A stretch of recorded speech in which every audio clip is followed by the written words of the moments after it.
with regard to the various policies enunciated in the budget and the taxation and the various incentives offered, I have nothing more to comment on, as the entire subject has been covered by the honorable member, analyzing each and every taxation, the incentives and the impact of such measures on the entire nation. It is an admitted fact that when we embrace both the private and public enterprises and we plan according to the policy by accepting these two together, we cannot satisfy the entire lot of the people by any measure that has been chalked out to plan our future.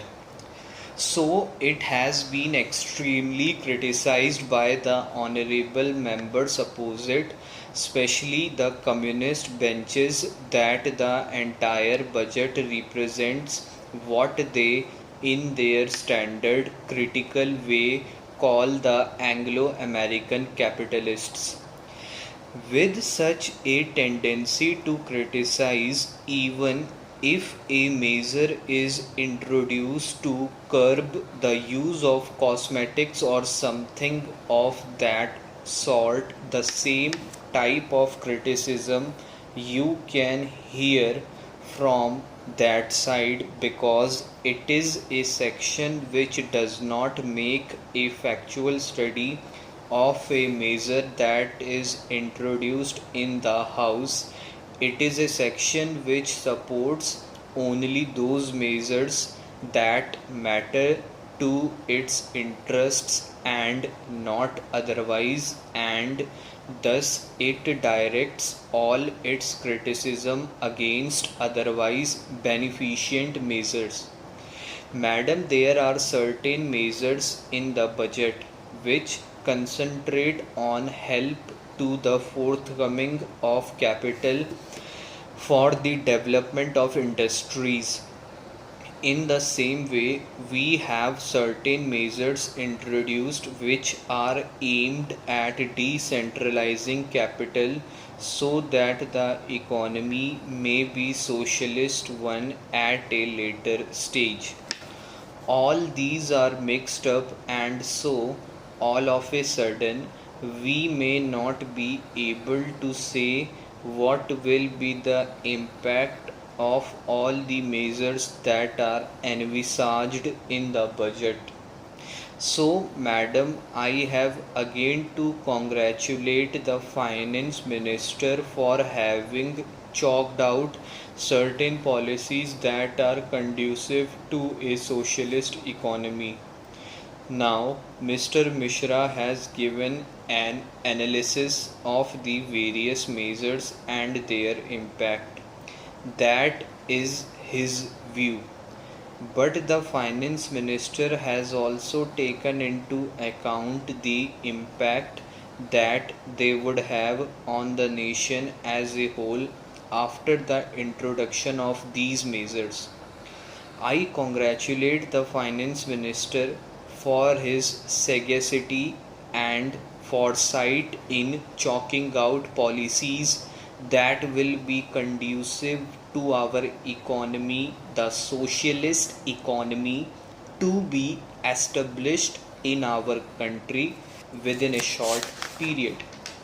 Madam, I do not wish to talk much on the taxation and other measures, but I wish to bring to the notice of the Honorable Minister some of the important needs of the country which should be given priority when we consider the working and implementation of the budget that is placed before us.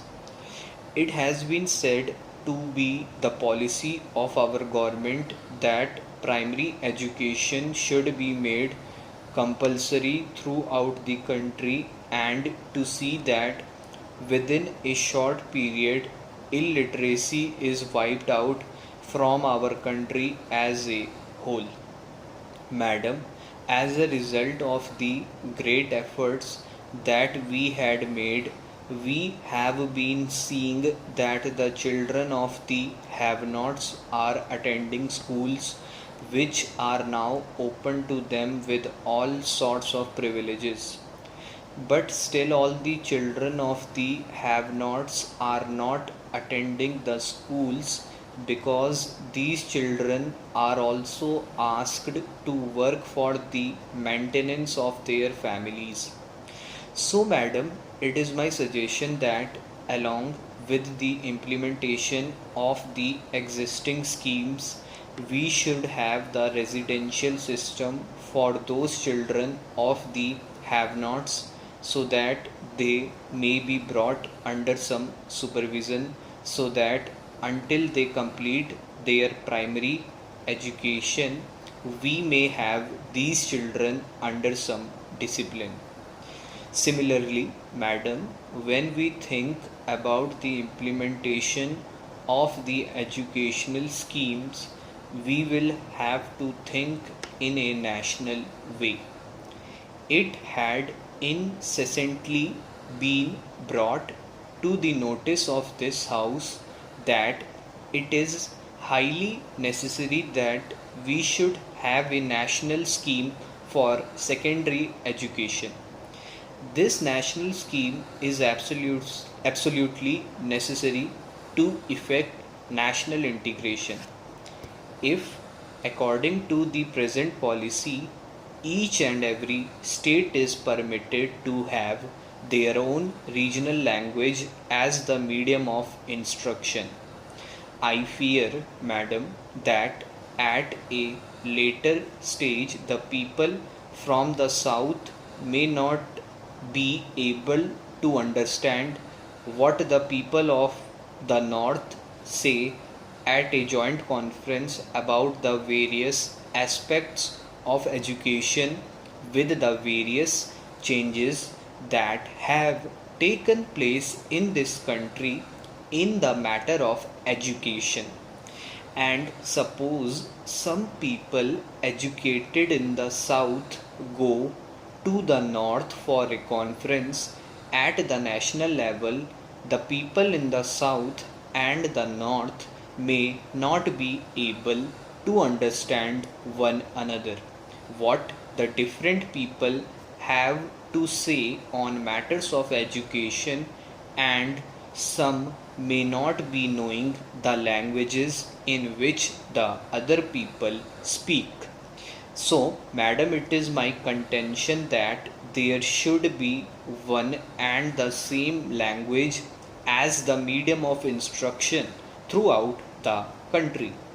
So, I do not say that the present medium of instruction should be continued forever.